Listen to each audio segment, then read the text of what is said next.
Hello everyone. In this video today, I'm going to talk you through our prep process. What our prep process is this procedure from when we get a car into stock, be it a trade-in or whether we buy it directly or whether we get it in from Japan or the UK, to the point it gets sold to the customer. This is actually a little bit of a complicated process, and it's actually quite expensive on our end as well.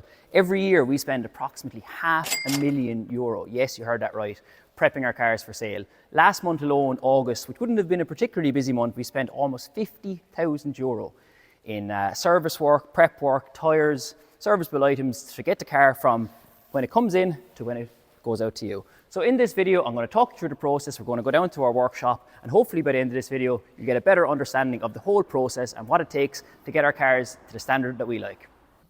Just down outside our workshop now, I'm going to show you a couple of different examples of cars that we have in stock that we have prepped. So you can see the process, what we look out for, what we spent on the car, which is crucially important. So pop in with me now, we'll chat to Richard, who's our workshop manager. So, as I was saying, this 2017 Audi A6 S-Line Black Edition we just got into stock. So Richard, what is the process from when we bring the car to the workshop before it gets ready for sale? Take it for a road test and put it up in the lift when he's finished his road test. He'll then have his job card, go through everything with a fine-tooth comb, whether it's brakes, suspension, service parts. Basically do up a list and let us know exactly what's required in order to get the car ready for sale. It's a pretty simple process. So for the likes of this A6 Avant here, we would have completed the following bits. Full service, oil filter, air filter, pollen filter, fuel filter. Tech also noted that there was 2 front control arms gone. Bushings were badly worn, and so we had to replace the 2 front control arms. Again, a lot of preventative measures taken. It was due a DSG fluid service, so we'd replace the DSG filter, fluid change. Haldex service was due, that's also done. 2 front tyres were worn, tracking is completed. Front wiper blades, front brake discs, front pads, everything basically from head to toe. Again, once that's all completed, another road test afterwards just to ensure that everything is okay with the car before it goes online. And would you say that would be standard prep on an 8-year-old Audi like that? Yeah, I mean, every car that comes in here, be it 5 years, 6 years, 7 years or 8 years old, the cost to prepare them for sale is actually very similar across the board. And how have you noticed the change in the prep costs of cars similar to this over the years? Prep costs definitely have inflated. The cost of parts, the cost of labour, just the whole general cost of preparing a car for sale has definitely increased over the last few years. When the car comes in for an inspection, it gets a full road test drive first of all to check for knocking noises, banging, squeaking, any kind of noise in the car, brake shudder, anything possible that we might spot on a road test that might not be visible on a lift inspection, like wheel bearings and stuff like that. And they're all done. We bring them out for a good 10 minutes of a drive, back in again, and they are driven afterwards after all the work is done to make sure everything is satisfactory. As we were saying, we did a good bit of prep work on the 2017 Audi A6. We're underneath it at the moment. I won't have a fucking clue what I'm on about, so I'll pass you over to John. Full inspection of the car up in a ramp. We check everything over. Full service. There is 4 brand new tyres in the car, new control arms, new brakes on the front. Everything gets a full visual inspection, a road inspection before and after the test. It has got a gearbox service, which comes with a certain mileage you have to do the gearbox service and they're done. Also the rear axle, because this car is quattro, has been serviced as well. If you don't, some lack of servicing them can cause issues, but everything is done fully here, under inspection, everything. Time down, then we check physically for timing belts, everything. Anything we can physically see in the car is checked. If it's needed, it has to be done on the car according to the inspection. The bonnet in, you have to check everything, visually inspect everything, all pipes, all hoses, check coolant, all levels, everything, visually inspect. Now this car has got a timing belt, full timing belt kit, and includes a fan belt. You have to change the fan belt as well afterwards, and a test drive before and after again. So here we are in our valeting area. After the cars have been serviced, they're shined up, they're hoovered out, they're polished to make them look absolutely lovely for you and make them look really nice for photos. Robert is our valeter. I think he's gone hiding since he knew there was a video happening. But anyway, here's where all the cars get cleaned up.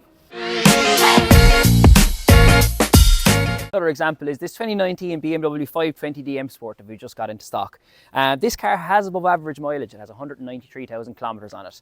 But I wouldn't be worried too much about it, and I'll tell you why. The amount of maintenance work that we've done on this car makes the condition of this car now second to none. I'll just go through some of the bits we did in this car. New control arms, full service, brake discs and pads all around. The wheels in this car as well, as you pop around here, I can show you, these are all brand new alloy wheels and tyres. The alloys that were on it before, they were a little bit buckled and it needed a couple of tyres. So we replaced all the alloys and tyres. It's got a new battery on it as well. We did the tracking on it as well.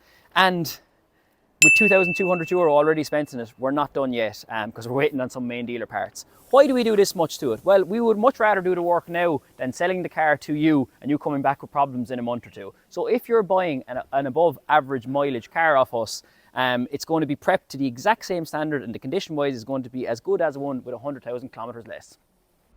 So the prep costs on this beauty was, I don't know, about €3. There's like 12-inch tires on it. We might be selling this soon. This is our tuk-tuk truck, as we call it. It's a little Honda Acti. But if anyone wants to buy it, drop me a message. The prep on our Japanese import cars is a little bit different. To be honest, they're usually in better condition than the Irish cars, but every single one of these, we've put 4 new tyres in them because all the cars that are in for the European market have to be what's called E-marked. So the tyres all need to be replaced. The radio needs to be coded for picking up Irish radio frequencies. Any of these cars as well, we always change the timing belt on them. Even if they have really low mileage, the timing belt on these cars would be due on time.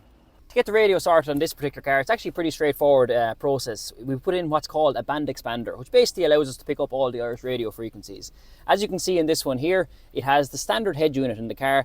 However, some cars we actually have to replace the entire head unit altogether. Generally the cars that are for the Japanese market, we replace the entire head unit at a cost of around €400 or €500. I'll show you one now. We're inside in our Toyota Vitz at the moment.